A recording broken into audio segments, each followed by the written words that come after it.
The best way to grow your Etsy shop in 2024 is to focus on optimizing your listings. Hey guys, welcome back to my channel. If you're new here, hey, hi, hello, my name is Lauren. Here on this channel, we talk about Etsy, small business, passive income, digital products, and more. Make sure you hit that subscribe button because I upload weekly and more on this channel. Optimizing your listings is crucial because it controls the visibility that you get on your products and your shop. And without visibility, you're not making sales. Optimized listings are more likely to appear higher in the Etsy search algorithm, and therefore you're going to be getting more eyes on your listings and you're going to have more opportunities to make those sales. When you have a listing that is also optimized, you're going to be more likely to convert from someone just looking at your item to actually purchasing. Just getting eyes on your product is not enough. You want to make sales and you want to make money. So we need to get these people converting. And the way we're going to do that is through optimizing those listings. So let's talk about how do you optimize your listings for Etsy search. We're going to be doing some keyword research. This means that we want to go and figure out highly searched phrases and keywords that people are using to describe what it is that they're looking for. There are a couple ways for us to do a little bit of keyword research, and the number one and easiest way is simply by going to the Etsy search bar. You can start typing in what type of items it is that you want to create for your shop, and Etsy is actually going to populate a list of following keywords with it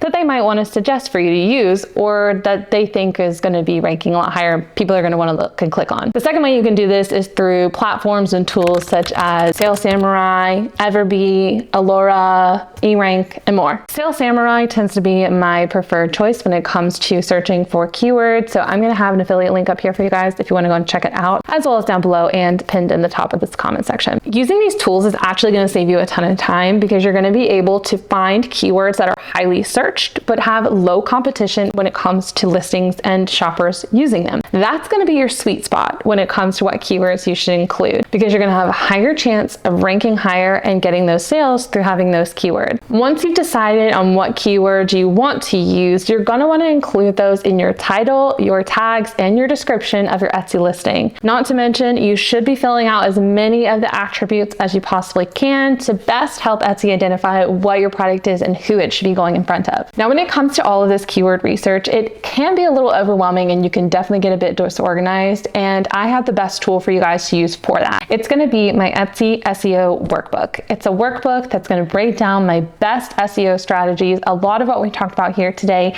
and then it's going to give you worksheets that you can use every single time you are planning out your keywords and your SEO for your listings. Reuse it and keep yourself on track and organized when it comes to what keywords to use for your listings. I'm going to have it linked up here for you guys if you want to go and check it out, as well as down below in the description box and pinned at the top comment. Once we have those keywords, we want to start crafting these really compelling titles that are going to bring people in and also tell the Etsy algorithm exactly what this product is and who to put it in front of. So we want to start with our most important keywords up front. These are the ones where it is like, this is what this product is. So do not waste those first couple of words on obscure things like naming a piece of jewelry the Lauren necklace. To me, that's just a name. No one is searching for the Lauren necklace in Etsy, but they're probably searching for handmade clay bead necklace. And those are the types of keywords we need to be putting at the beginning of our title. This title should also be clear and descriptive, and we are outlining exactly what it is that this product is for, who it's for, and like what it is, describing how it's made even potentially. We want to use as many characters as we can in our Etsy title. You do not need to make things plural in your Etsy title. It should just all be singular. So don't add things like S's on the end of stuff.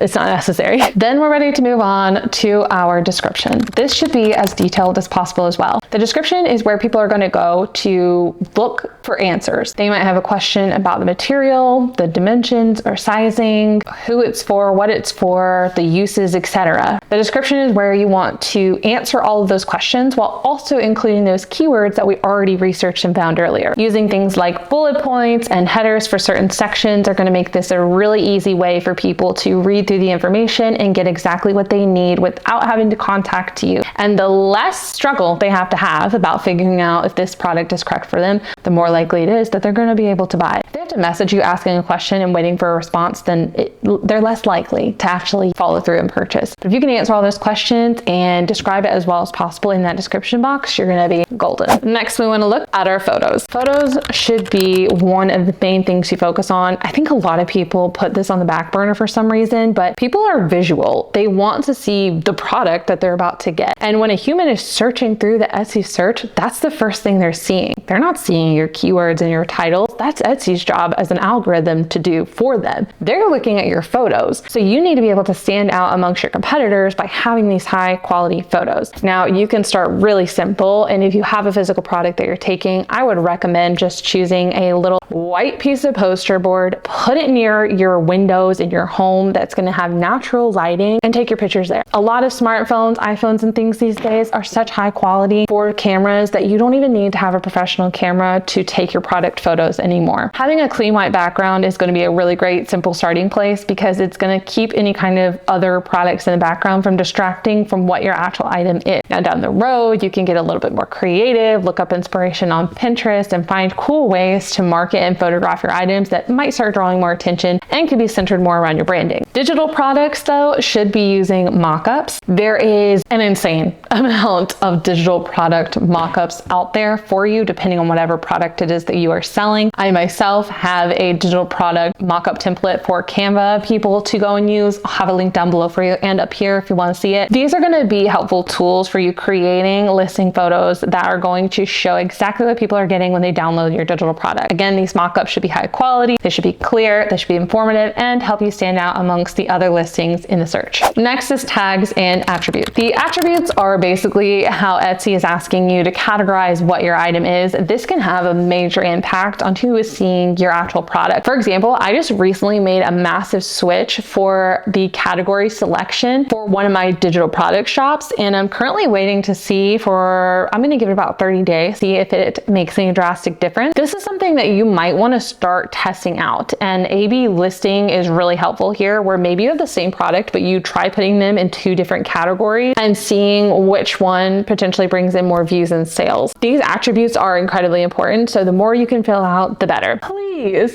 fill out all 13 of your tags, my friend. You have 13 for a reason, use them all. I'm telling you, you're gonna have a better score with your Etsy listings and you're gonna rank higher, okay? Use those same keywords that you're using in your title and your description and your attributes and put them in your tag. I know tag words only have a caption limit of like 21 letters or whatever, but use them. Use them as much as you can. Use them all, in fact, okay? We don't wanna be leaving any out. That is gonna be so important. And so many people don't do this. I'm always so shocked when I come across shops that don't use their tags because it is a game changer for bringing traffic into your shop. So make sure they're filled out. In order to make sure that our listings stay optimized, we need to make sure that we are constantly reviewing and updating our listings as well. So if you've had your shop open for 5 years and you still have the same SEO that you did 5 years ago, it might be time to review that and give it a little update. Unless it's making really good sales still, then don't you dare touch that list. Don't you dare do it. If you're not making sales and you've had this product listed for a long time, it's time. We need to go back in and we need to think about how we can optimize this listing to make more sales, because if that listing is just sitting there and not making you any money, nobody wants that, okay? Nobody wants that. We want to make money from our listings. We put hard work into that. One of the best things you can do are using the tools that we mentioned earlier, websites like erank, Sales Samurai, etc. They have lots of ways to analyze your shop and your listings to tell you which ones have really good SEO and which ones maybe aren't that great. And then you can go in and update those, have a lot more success with them using the strategies that we've already talked about. Question of the day for you guys. When it comes to optimizing your Etsy listings, where is it that you feel like you're getting stuck the most in this process? Was it one of the things we mentioned today? Is it something else that you feel like you're still confused on? Let me know down below in the comments because I love answering back and helping you guys as much as possible. Right here on the screen for you guys, I'm going to link another video all about Etsy SEO. This is a fantastic resource, again, to kind of touch base on the best way to really get our products ranking on Etsy, as well as an entire playlist full of other Etsy related tips and tricks if you want to go and binge watch my content, because that's fun.